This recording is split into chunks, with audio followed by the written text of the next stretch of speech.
I think that this issue of the mental health of young people is the defining public health issue of our time.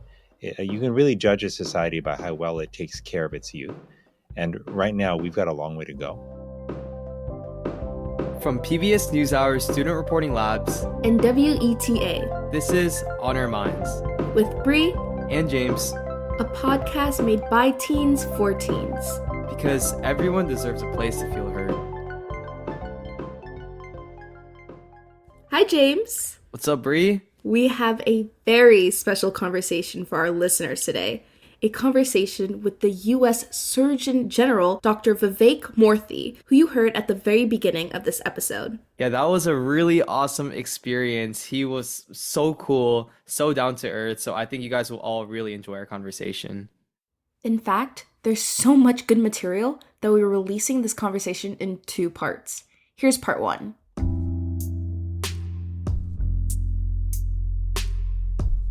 Hi, Dr. Murthy. Thank you so much for speaking with us today. Oh, I'm so glad to be with you, James and Bree. Excited for having this conversation.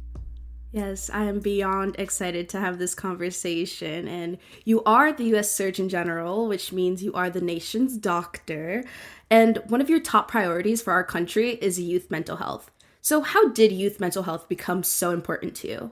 Well, I think for me, and I think for a lot of people who care about this issue, it starts in a very personal level. I'm the dad of 2 young kids. My daughter is 6. My son is 7 years old. They're growing up super fast, but I can already see, like among their classmates and certainly in students older than them, that the early roots, if you will, of mental health struggles are already presenting themselves.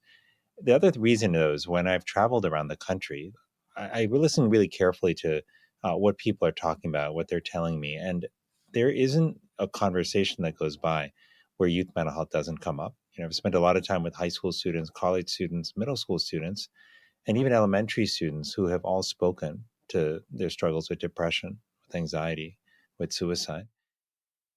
In 2021, you issued an advisory that included action steps we can take, such as strengthening relationships and being intentional about social media use.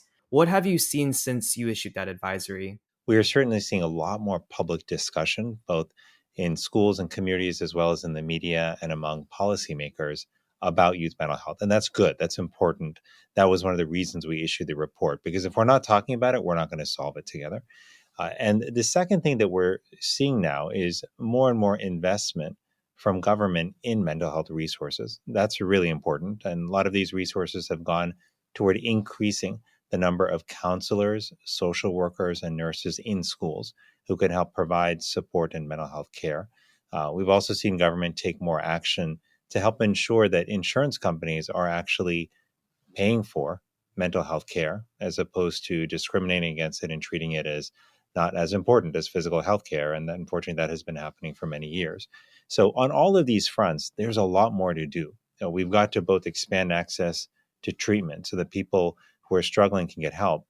We've also got to get at the root causes of what's driving the crisis in the first place.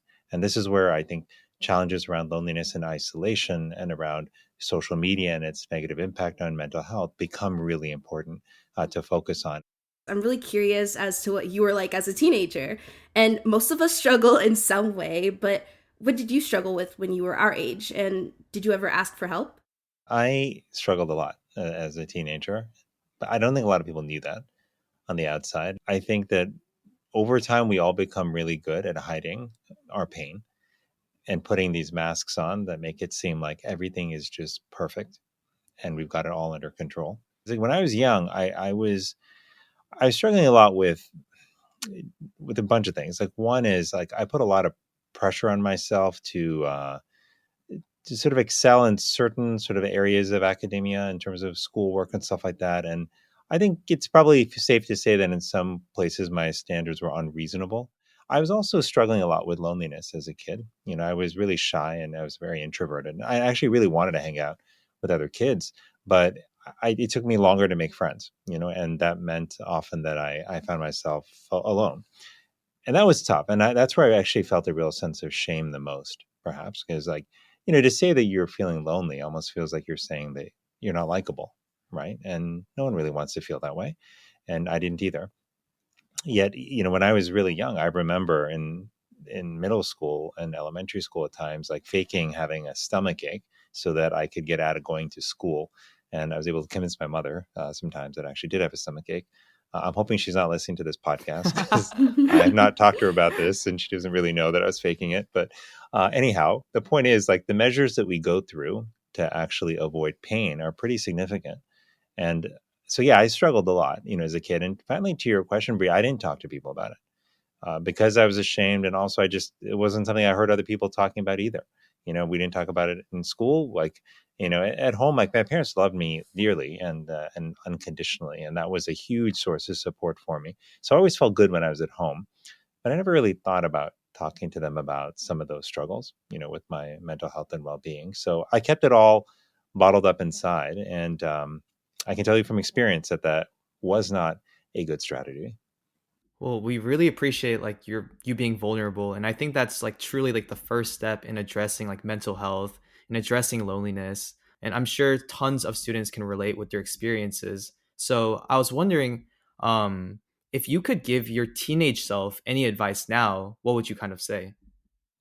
I think what I would do is I would just, number one, encourage myself not to be so hard on myself, not to like beat up on myself all the time, which I did a lot. Give myself some grace and to be forgiving. I think the second thing I would do is I would actually start each day by just remembering one thing that I was happy about or grateful for. And the last thing I'd advise myself would be to spend more time with friends. I spent a lot of time studying, prepping for school, doing homework, doing all kinds of things. That was all great. I don't regret it. But I think in my life, the balance had swung to the point of spending too much time with books and classes and too little time actually with friends and building relationships. And the truth is, like when we look at both life experience and also actually science and data, like we realize that relationships are really important to our health and well-being. They impact our mental health, they impact our physical health. So throughout our lifespan, we need to have healthy relationships, and that comes from spending time with people and making people a priority. And those are some of the things I wish I had known or focused on more when I was young. When James and I were training to become hosts for the podcast, we both shared this flaw of being really hard on ourselves because we're quite perfectionists. So I could definitely agree and resonate with you there. But as you mentioned, relationships, family ties, and social connections in general, that's another top priority for you. And last year, you issued an advisory on social connection, calling our current situation an epidemic of loneliness. And approximately half of US adults report experiencing loneliness. The word epidemic makes it sound contagious. So is it? The reason I called it an epidemic was because it was an issue that was affecting a very large portion of the population. And in subsegments of the population, it was actually growing significantly. But the truth is that, look, the people around us and how they feel do affect us, right? I think also when you think about a word like epidemic, it can make it seem almost overwhelming, like, oh my gosh, this is a big deal. This is bigger than me. How am I supposed to do anything about this? But one of the things I wanted to be very clear about in the advisory is that we can actually all do something about the challenge of loneliness. We don't have to solve it for the entire country, the whole world. We can start in our own lives, and by recognizing a couple things. Number one, that there are likely people who are lonely around us, even if we can't tell. And we know that because, again, 1 in 2 adults, like you said, are living with measurable levels of loneliness, but the numbers are actually much higher among young people, right? So chances are that someone in your life is struggling with loneliness. The second is you realize that. It's also just to recognize that simply showing up for someone else, checking on them, being there if they may be having a tough time, being there to celebrate good times with them as well, whether it's a birthday or something else positive in their life. These can make a really big difference. And sometimes we almost write them off, as that's not a big deal. Does it really matter if I show up? I'm sure other people might show up. But the truth is your presence matters. And if you think back, just both of you for a moment, and anyone listening to this, about a moment in your life when somebody showed up for you, maybe it was when you had a big disappointment. Maybe it was when you fell short, when something didn't work out for you in your life. Just think for a moment about what it meant to have somebody standing by you, believing in you, just being with you during that incredibly hard experience. What you probably may also remember is that they probably didn't solve your problem for you. right? They didn't like make everything go away and make it all normal.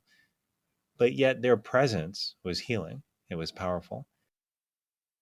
Yeah, no, definitely. When you asked us to kind of visualize that special person in our lives, that really made me think of that person. James, can I ask you? Can I ask you who you thought of? Yeah, so I have a friend. His name is Reeves. I've known him since like eighth grade, and he's really always kind of been there for me. And that's not necessarily him solving my problems. It's just him being there, just asking how I'm doing has definitely been really impactful for me. And so I was talking to him about this yesterday, so it's really cool that you brought that up, actually. That's amazing. And Bree, who did you think of?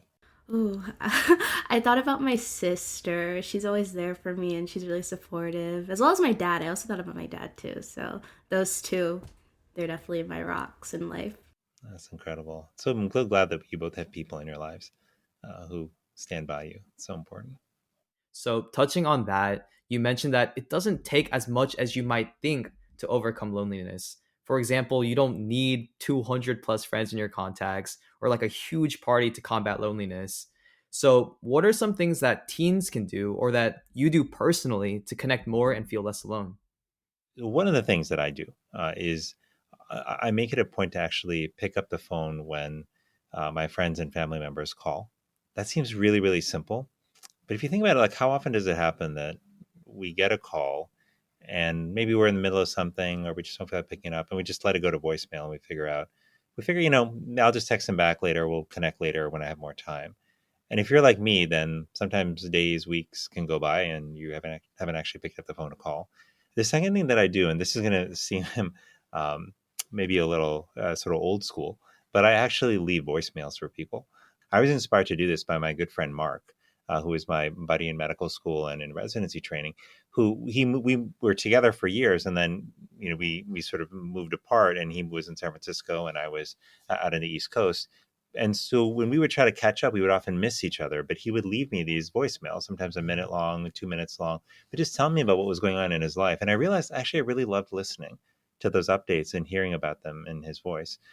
So I started doing that a little bit more, which helps. And I've just realized in the long term, it's not about the big, massive changes we make in our life or the huge gestures. It's really about those small steps. And we are like magnets for human connection. Just if we give ourselves a little bit of connection, it can go a long way toward helping us feel better, just mentally as well as physically.